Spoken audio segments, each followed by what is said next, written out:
Let's quickly solve this problem. This is Martin Lammer's class.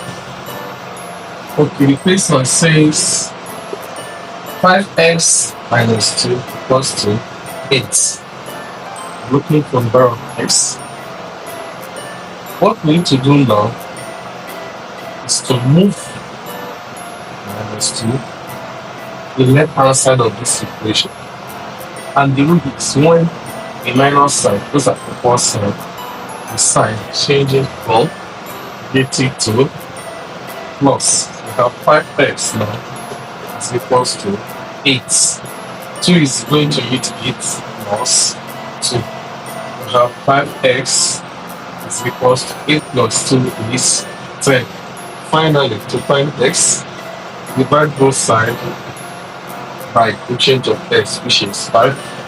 Now 5x over 5 equals to 10 over 5. 5 will go with 5 will be s is equals to 10. 5 going to 5 will give us 2. That is the solution. Thank you.